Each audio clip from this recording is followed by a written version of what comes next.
This episode of the podcast is brought to you by our friends at Regrow. Hey, cannabis operators, got a couple questions for you. Are your SOPs tied directly to your cultivation plans? Can you easily manage your inventory and workforce and vendors from a single system? Can you manage compliance across multiple licenses and states? Do you have performance analytics to help you maximize your 24-month cultivation and manufacturing plans? If this is not the case, Regrow is there to help. They can help you maximize your yields and consistency. Think of Regrow as the single pane of glass view into your entire supply chain. They're available globally with native localization and foreign language support. So if you're a cannabis company searching for a strategic business partner to help you automate your business, scale effectively, and make the supply chain work for you, you can find Regrow at regrow.io. That's regrow.io. Regrow, the premier cloud-based cannabis supply chain management system.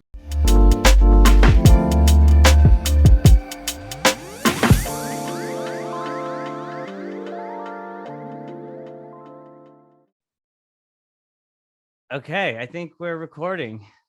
We are. How are you, my friend? It's good to see you again. It's been way too long. It's been way too long, Kevin. It's great to see you. It's great to be here. Thank you for having me as always. And it's great to talk to you. Of course. It's always a pleasure to talk to you as well, Rena. Tell me, catch us up. What's going on in the life of Rena? I think it's been over at least a month for sure, maybe 2 months since we've talked. So I know that there's been some chaotic, crazy things happening in your personal life. And I don't know what's going on in your professional life. So I want to hear about it. That's a great way of putting it. I have definitely had like a wild, or not really wild. I mean, I was just saying this to you, like that everybody, I feel like I'm stealing this from somebody else, that everybody's in their own drama dealing with like life and death and job and just dealing, even just like mundane day to day. I think there's so much new stuff being thrown at us. I don't know if you talk about this, but like I talk about this with like friends and my daughter, how when we watch movies from like, for sure before 2001, you're like, oh my God, there's nothing like you could just get on a plane. Or like before Corona, you're like, oh my God, they're all in the same room together. Like, it's just like so crazy. And like, it's made you shift the way you think when you see things like that now, right? You're like, why are they standing so close together? Why are they not wearing a mask? That's totally. good. Yeah, totally. So I think we all in a collective way have like, categorized our lives like before Corona and now, wherever the hell we are in the narrative of Corona. But yeah, just like so many different things. My father passed away and a complicated process. Just like a whole bunch of things that definitely like takes time to like process and deal with and heal and think about, and big stuff to like think about, your narrative and your story and your place. And it's funny, I don't know if you feel this way. I don't know if most people feel this way, but I feel like when one thing happens big, there's something on another side of the circle that tends to happen along with that. And like just something I've like, you asked me like professionally. So I'm now heading up like video and audio content at Seeking Alpha, which is like, I don't know if I mentioned that last time. But subscription just like based now, right? You guys are going subscription based, and you know it. So like, what that means practically speaking, the fact that we're not dependent on ads and sponsorship is that we really just double down on like content that subscribers want, that users want. It's quality content. Yeah, exactly. It's like really not like lip service or like corporate speak. It's like, it really means something. And like, I feel really deeply proud to like be navigating that space. And I feel really deeply proud that my boss, who's the CEO and founder of Seeking Alpha, chose me to do that, because I'm very much like a content person, and not necessarily like, which this isn't a bad word or anything, but I think content forward, even marketing, is better than marketing forward content. right. And so I feel like that's really what we're trying to put out there. That's definitely what I'm trying to put out there, independently and collectively. I think that's what we're trying to do. I know you had Jesse Redmond on here, which was awesome to see that you guys connected, talking about CEO interviews. Yeah. So like, one of the things like I'm trying to do is like showcase pretty much as many cannabis players as we can. Certainly like the ones I feel strongest about at first, just from like a corporate governance perspective, which isn't to say like I'm bullish about everybody we're showcasing, but so that's like one of the things that I'm really excited about that I get to do, you know, like to have a place in the sector, to have a voice in the financial media landscape where we're like, cannabis is a real thing. It's not just canopy growth and Tilray. This is a story, you know, think about your, whatever, like all the things that we should be thinking about as cannabis investors, and showcasing the companies and like trying to get interest, trying to get, you know, increase the liquidity, the volume, all that stuff that like, doing our part, I guess. And so like on the work side, I'm honestly like, I feel so Cloud nine. blessed to be doing Yeah. that. Yeah, really happy about it. I can totally relate to what you said. Like there can, and first off, I'm sorry to hear about your father. That is Thank really you. sad. I can't imagine, you know, going through that and experiencing that. So Appreciate it. yeah, condolences there. But you know, you talk about how there can be this like, you know, the chaotic moment in your personal life, but then on the other side, just kind of how the universe works itself out, and there can be good to it, to you know, a bad tragic moment in your life. And you know, I can see that you're looking at the positive by focusing on your professional career, which you mentioned. I mean, what Seeking Alpha is doing is I think the right way to go. There is monetary value in high quality content if that's in fact what it is, right? There's a lot of content out there that's copy paste. There's a lot of, you know, the same kind of stuff that's just free. But if you've got a team of researchers and financial analysts and people that are really digging deep and looking into the valuations, the fundamentals, like all the above, the things that you need to arm yourself for the proper investment. I mean, that totally makes sense. And it does make sense to have you doing it, Rena, because you are focused on quality content and you know that content. What would you say? Content forward marketing instead of marketing forward content. Yeah. Yeah, no, I agree with that. Yeah. Yeah. I mean, not that we're putting out content forward marketing, you know, I really think we're putting out content, but between the two, I'd rather be more content forward than anything else. Even though I also think like I retweeted Candace Amos, who's like a journalist and content creator and somebody that I respect what she's putting out there into the world. You know, she talked about like the synergy that's needed between marketing and editors and editorial. And I just feel like so agree with that. You know, Yeah. I think that's the way to go. Like, how do you get people looking at your stuff, but also like they want to read exactly what you said. You put it so well, you know, like high quality content is valuable if it is legit high quality content.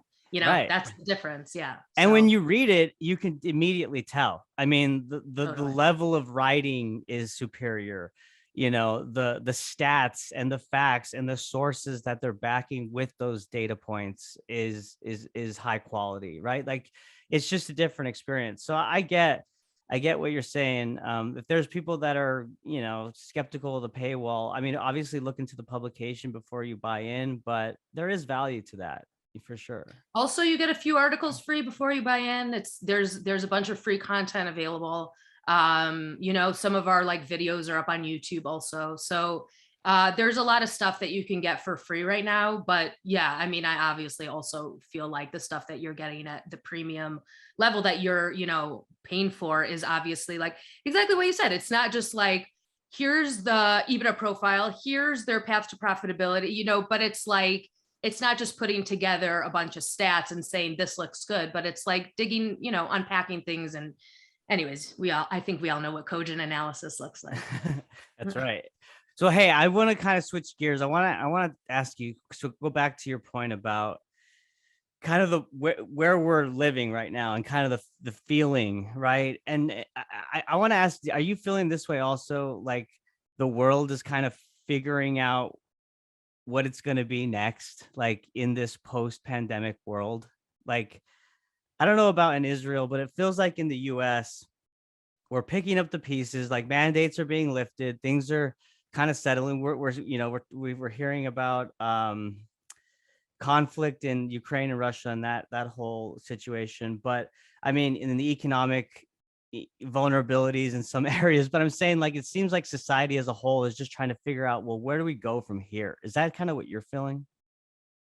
I think that's how I would put it. And I think I would add to that, I feel this certainly is that not just is the world figuring out where it's going, but I think a lot of us are understanding what actually the world is on a deeper level.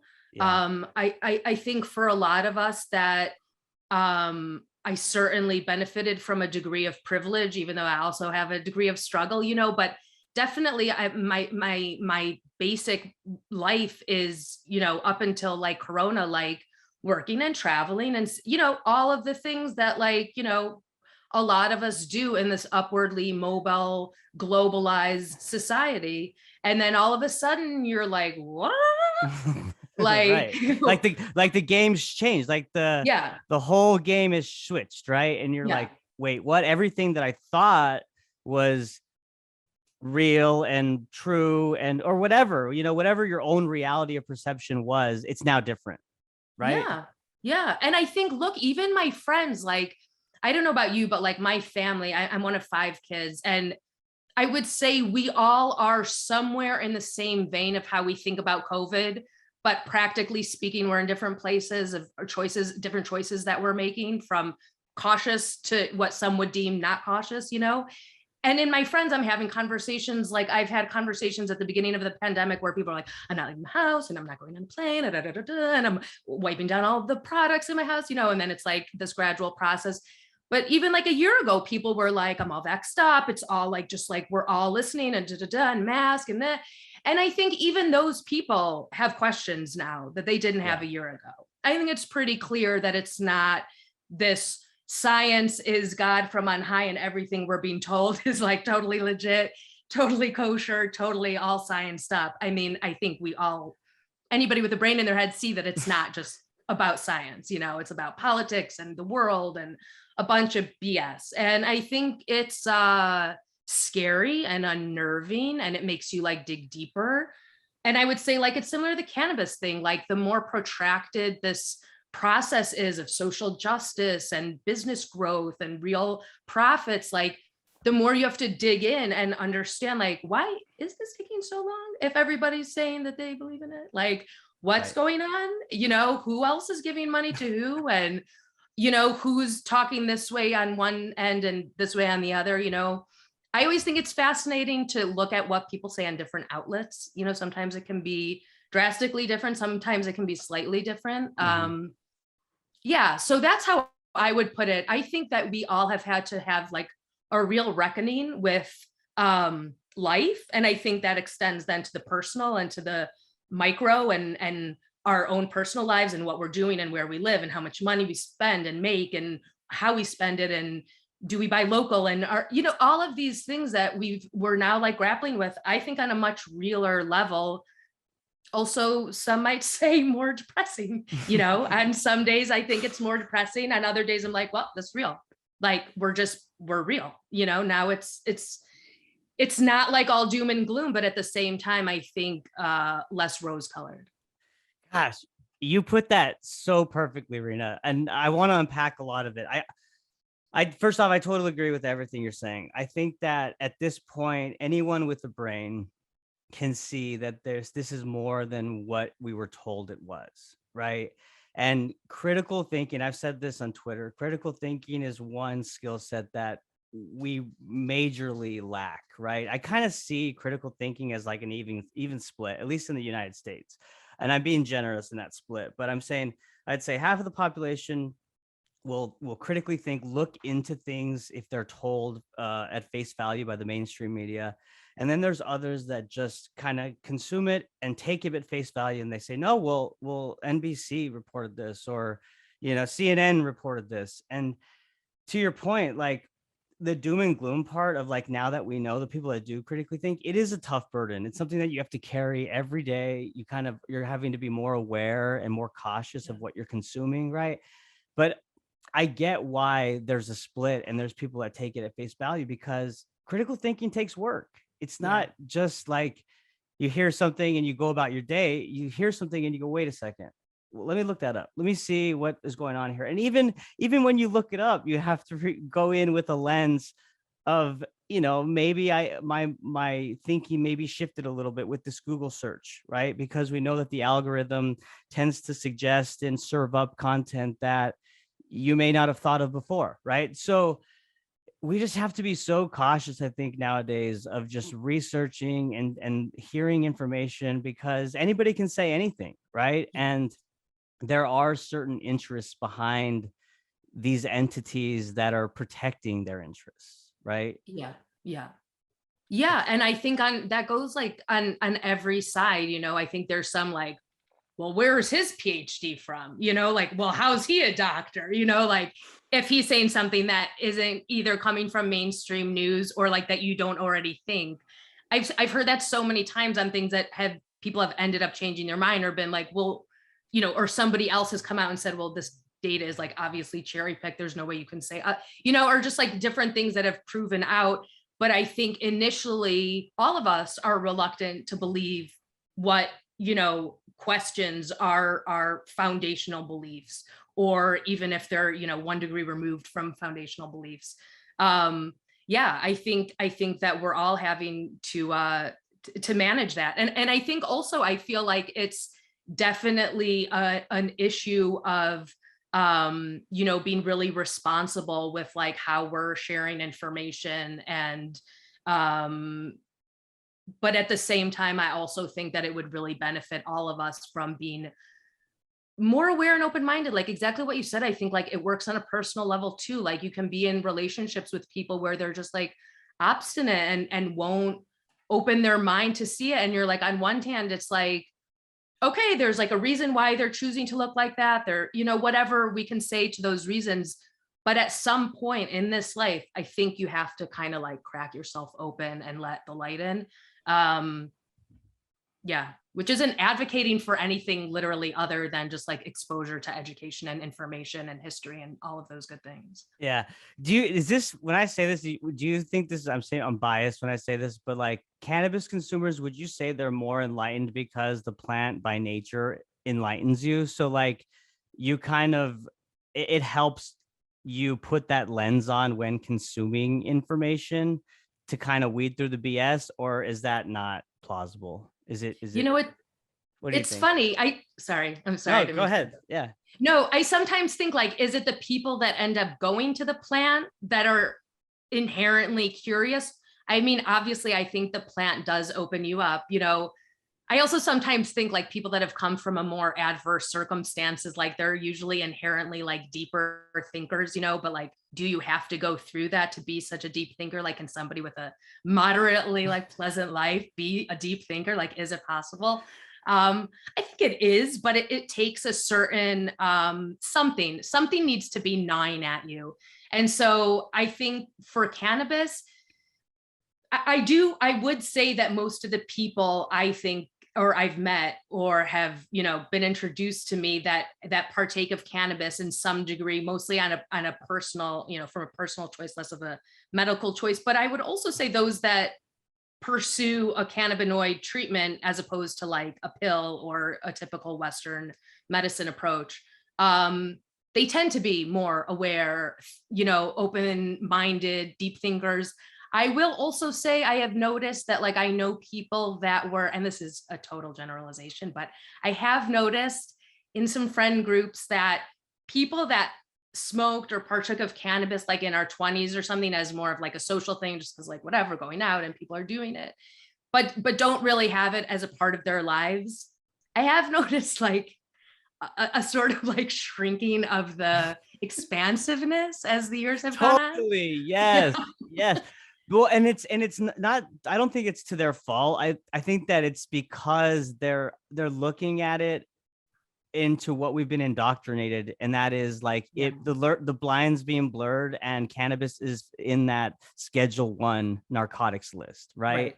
Right. So that kind of someone who's left the plant from recreation when they were younger to like living an adult life that doesn't want to intake illegal external substances, they kind of like, no, that's illegal, right? I mean, would you agree there? I would totally agree. And I would say to a person, they're all on some form of a pill on the daily. That's true.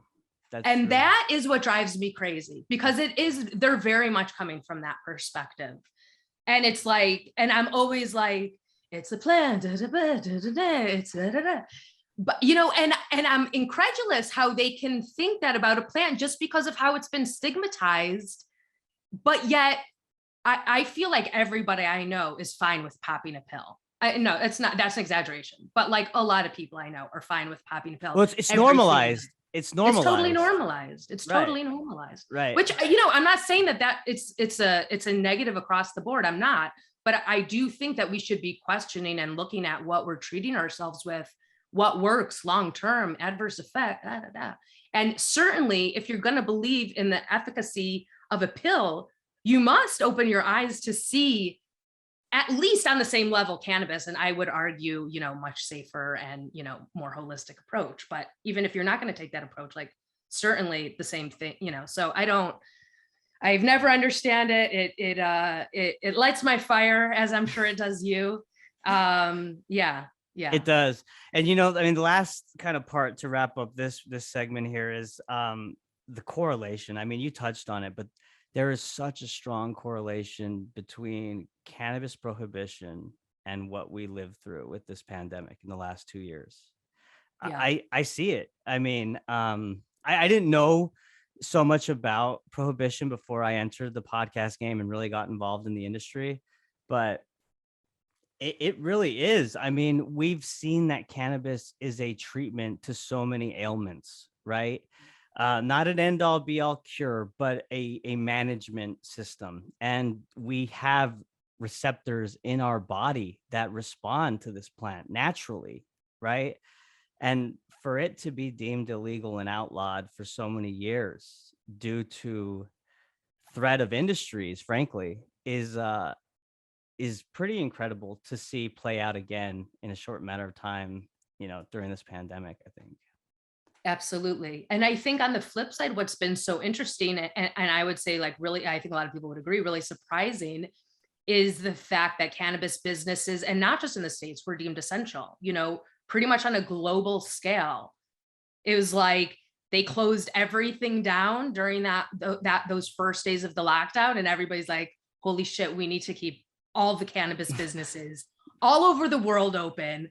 And that's like really real. That's like case study. That's like real empirical stuff. Like that matters. Like, how can you judge that many people in the world and call them, low functioning or lazy or whatever it is, like that we've been stigmatized with, like that's a lot of people who are not taking it for, medical reasons, but that are taking it to cope. Right. Right. That is such a great point. Like, if that's not a data point in itself, that we all, from a business standpoint and like an efficacy of the plant standpoint, right? Like, okay, they're open, it's deemed essential, that's great. But globally, for everyone to be on board and say, no, this is what people need during this high stress, high anxiety, lockdown period time. I mean, and we saw that cannabis sales, did they not match, or did they even exceed alcohol sales? Which, Yeah. when it comes to health, there's no comparison, right? I mean, again, our body naturally intakes these cannabinoids as opposed to alcohol, which our body rejects completely, right? Yeah. Yeah. It's Here, man. it's Here. it's insane. Anyway, I digress. Rena, tell me about who you've been talking to lately on your CEO interviews and within the Cannabis Investing podcast. I saw that you had Kim Rivers on recently from Trulieve. Tell us about that interview and maybe some others that stand out to you. Yeah. One thing I've been trying to do this year I'll speak about the Cannabis Investing podcast first, is really like focusing on investment content. In the past, I focused on like small businesses or the science, or, like kind of like the focus was always investing, but kind of we would highlight different things. And I'm really, really trying to get to the heart of like the investing questions and the fundamental questions we need to be asking ourselves and thinking about. So I've been really excited about who I've had on since like the beginning of the year. So first guest was Alan Brockstein, who he spoke all about kind of like how we should be thinking about this year in the industry. Talked about New Jersey as a really important catalyst, about how that rollout goes. spoke about some names he likes and doesn't like. Wh- And then, yeah, Where sorry. is, sorry to cut you off, where is New Jersey at in their process? I know they've been delayed with, I mean, they're supposed to be going online pretty soon this year, right? Yeah, they have been delayed. I don't think anyone knows what the exact like rollout's going to be, but the hope is that it's going to be hopefully soon. The first half of the year, I think, is the hope. Got you. Okay. Um, yeah, and Kim Rivers came on from True Leaf, who it's actually like my fourth time talking to her, and I said this that True Leaf is the first stock I ever bought. And it's just I just really like talking to Kim. Like I was saying this to somebody at work yesterday where we were talking about whether to onboard somebody that comes from kind of like a biased perspective because of how they cover the sector. And I was like, listen, we're all biased. I mean, who's kidding who, like, Right. so all biased, up front, total fan of Kim and like what she's doing in the industry, just as a person, as a woman, as a business leader. And I think she faces her critics really bravely. And I think that she started like her whole strategy, has been like mimicked and copied. And I think she was there were so many detractors at the beginning, and that's not going to work. And I just feel like she's a real badass. And I think True Leaf is a real badass company. Yeah. And every time somebody kind of tries to knock them down, they just like announce something or do something that I feel like is really impressive. Anyway, so that was really exciting. I really feel like my number one takeaway from talking to Kim in that conversation was talking to her about the merger with Harvest, and just talking about like, this is something that I've been trying to talk to a bunch of people about, is like this merging of cultures within companies. Cause I think it's really easy to say, yeah, we merged and we bought a company and the money stuff is all worked out and it's going to be great, but like, that's not the only thing. I mean, talk about like this world that we're living in, like remote work and getting people together and getting people on the same page, and legalization. And what does that mean for a company? And now we're under somebody else's management.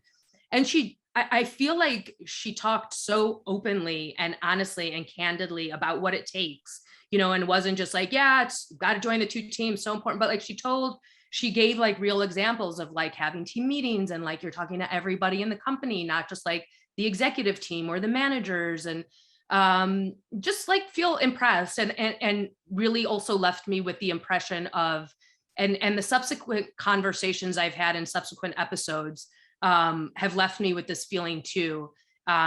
Just like the importance of looking at management when looking at cannabis stocks. I really feel like it's probably the number one thing you can look at, is like how they're doing deals, what kind of deals that they're doing, what kind of corporate governance they're able to establish in the company.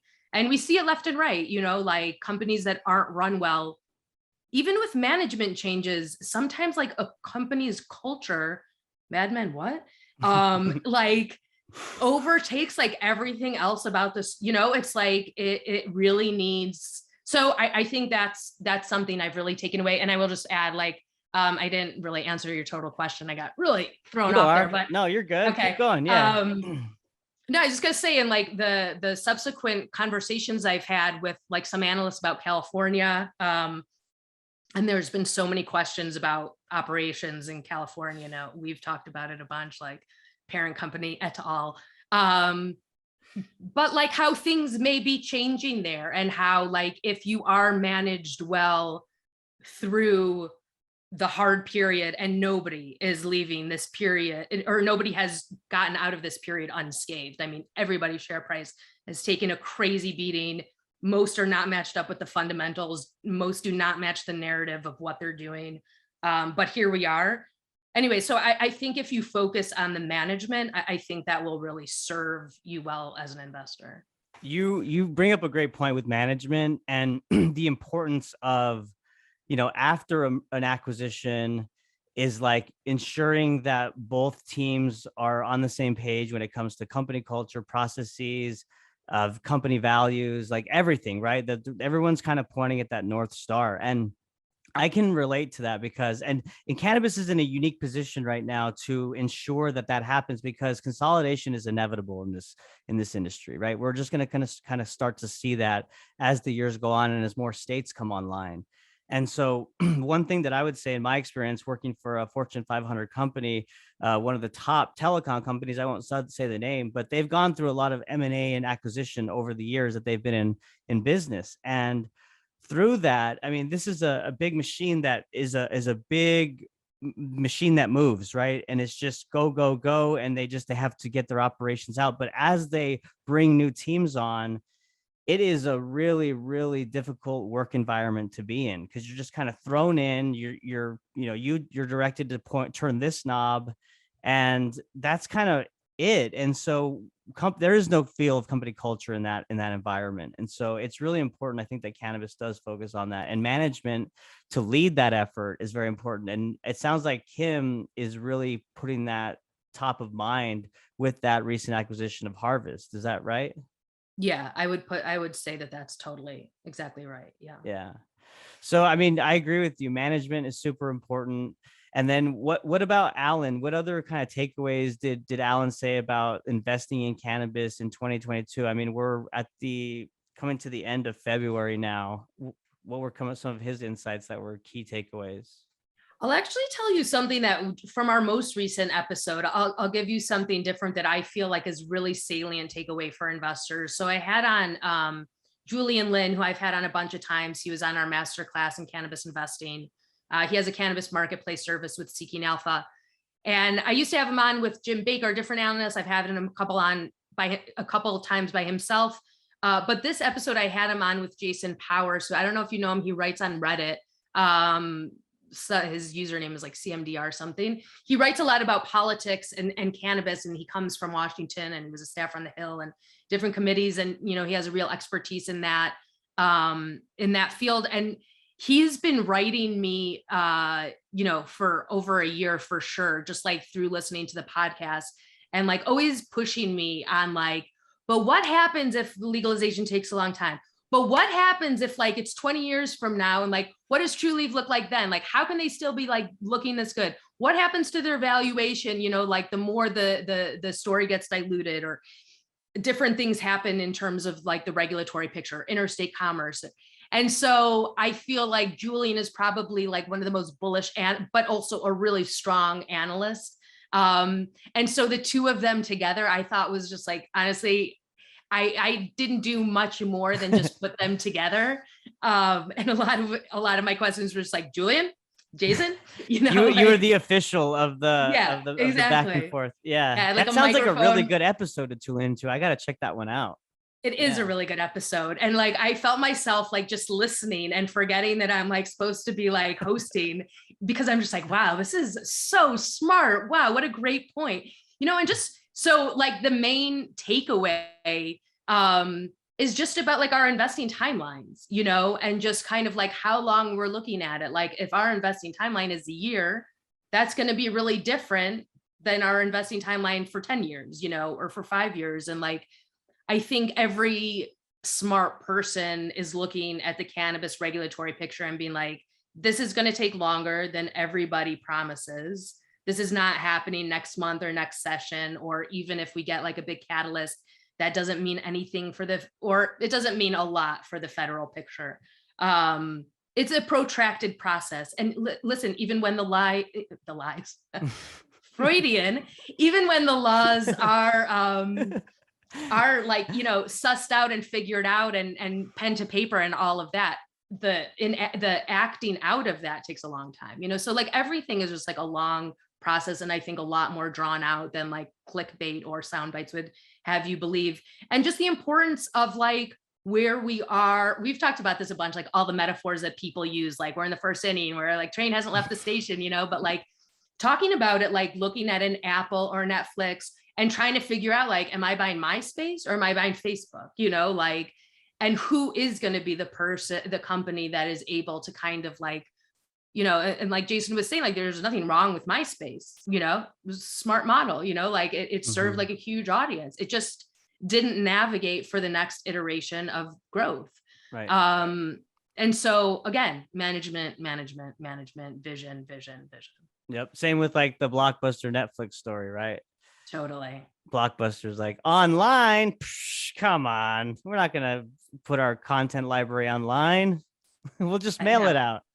And then, but I hear that Blockbuster's still in business. I think they're entering the metaverse, is what I heard. Oh, really? I feel like 2 years ago I read an article about the last Blockbuster in Alaska closing. I thought that was it.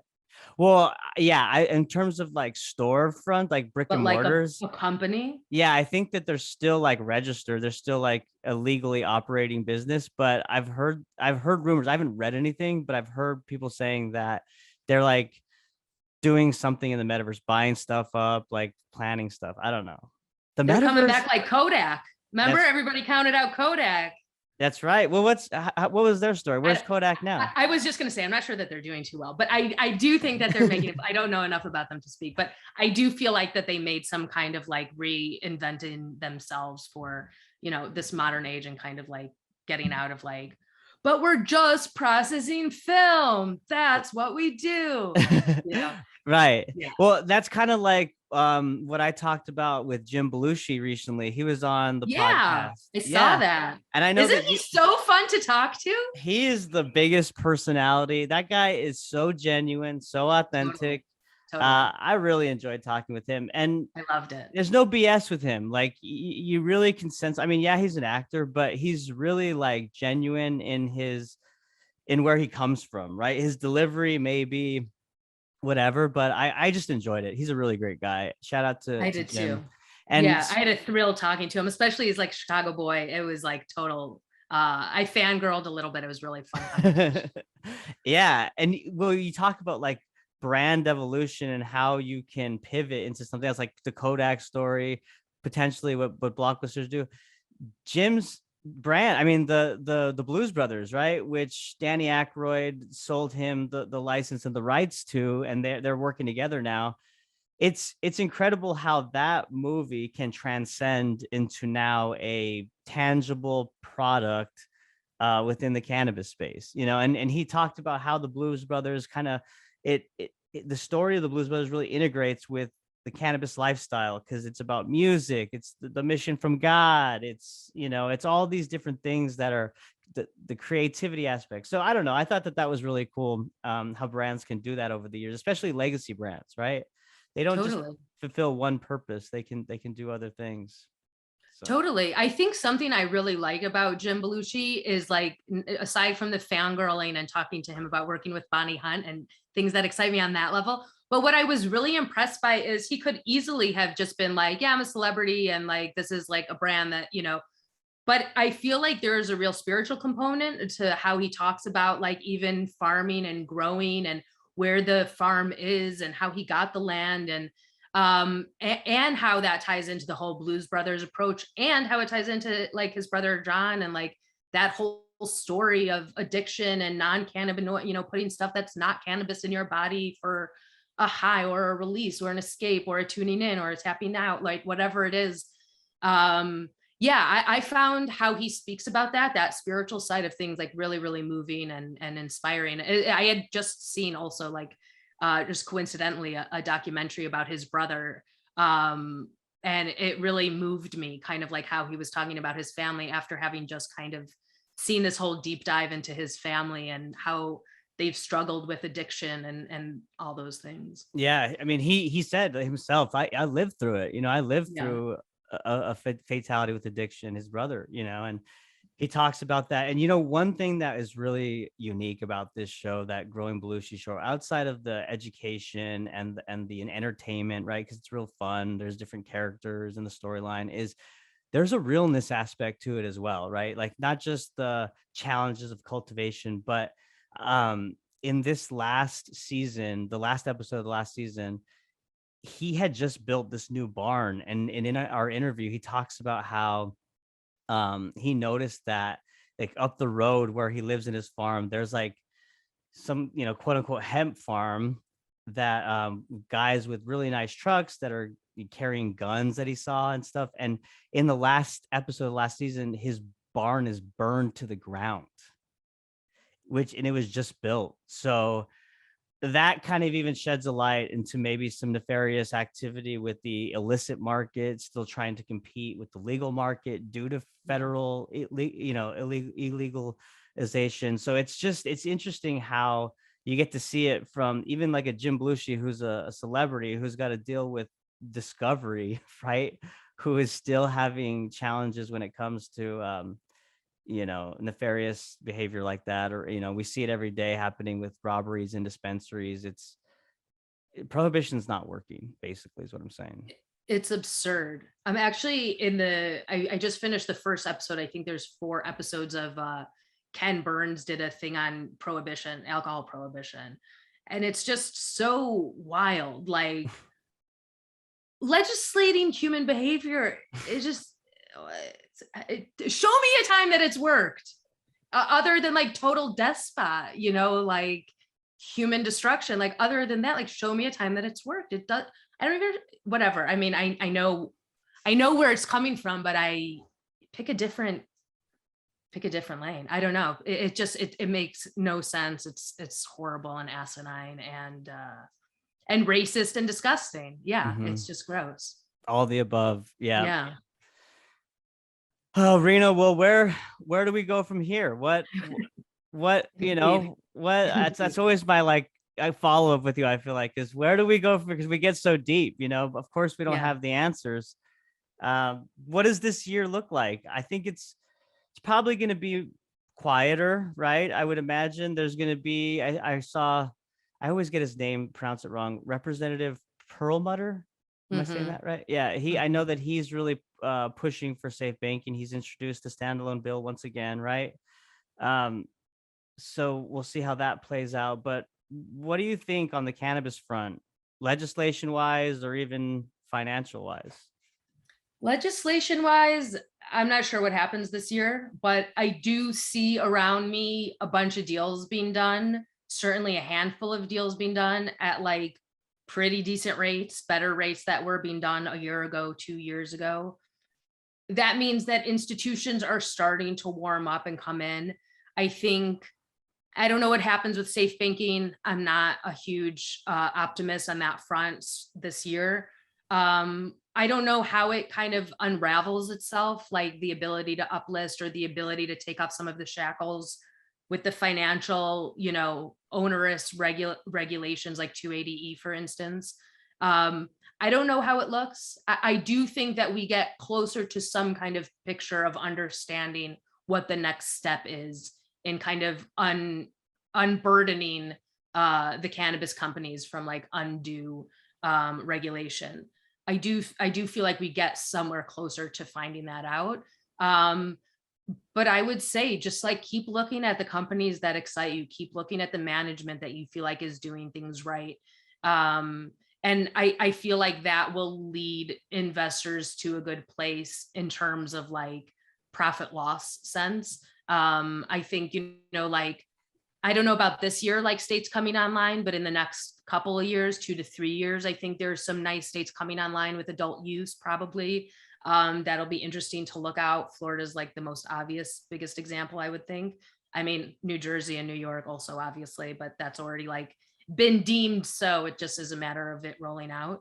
But that also will be really interesting to see New Jersey and New York and companies figure it out. I mean, like Verano's a stock that is nonstop talked about, I think, on my podcast. I would say Verano and Trulieve are probably the 2 top talked about stocks in terms of Verano has like Minnesota, New York, New Jersey coming up. Trulieve has a bunch of states and they're making their presence felt. So I think seeing how like the states, bless you, seeing how the states develop, to me is a little bit more interesting than seeing how the federal picture develops, and seeing what happens when the states come online. And, like is Ascend Wellness able to kind of like get something out of that, bastardized MedMen deal in New York? Doesn't seem like it, but does something happen for them there? I don't know. Does Verano knock it out of the park? Does TerrAscend knock it out of the park? Or like, how does that look on a social, personal level, like for New York and New Jersey, like how exciting that is for like the cannabis culture and industry, like for those 2 places to go online. And it's obviously not those 2 places. I mean, obviously there's nearby states that are also either medical or adult use, but like once hubs open up, that changes the whole nature of things. Like I was reading an article today about Amsterdam through the pandemic and how it's like survived with the coffee shops and delivery services. And delivery services have been through the roof. But they were talking about how, before the pandemic, there was talk of like closing it to tourists because when Amsterdam's open, then it opens it to Italy and Germany. And that's just the nature of things. Like people will then go there for cannabis and what that does. So I think those are all really exciting things in terms of like spreading the culture. And I will just kind of finish with something that Julian Lynn said on the last podcast that I really, really liked is he was talking about just like no matter what company you're bullish about, he's most bullish on the plant. So like the power that the plant has from, you know, cancer patients to sexual satisfaction to going for a hike, whatever it is, there are a myriad ways of cannabis like helping you and benefiting you. And to say that now we're just looking at like smoking edibles and oils not really everywhere and great edible, so it's like the form factors that are able to be like grown and progress from this, figuring out beverages. Actually, something I wanted to ask you when I was thinking about talking to you today was what your thoughts are about kind of like the consumption, like these next few years, like as states are rolling out, like, do you feel like consumption lounges are going to be a thing? Do you feel like, have you had a cannabis beverage? Have I you had a have. good one? I haven't had enough to know what is good or not, to be honest with you. Yeah. I've had what has been available to me in states where it's adult use, and Mm-hmm. I thought it was good. I thought the flavor Mm-hmm. was good. I Mm-hmm. thought the experience was good. I'm and your question is about consumption lounges? I guess like how do you see retail developing? Like something I've been asking people about is like, like Planet 13 Superstore, or they're talking about like a consumption lounge, or there was talk before the pandemic about consumption lounges in LA. Just kind of like I I think about see. that, like also as Yeah. Israel is like looking to legalize, like I wonder how it's going to look and develop.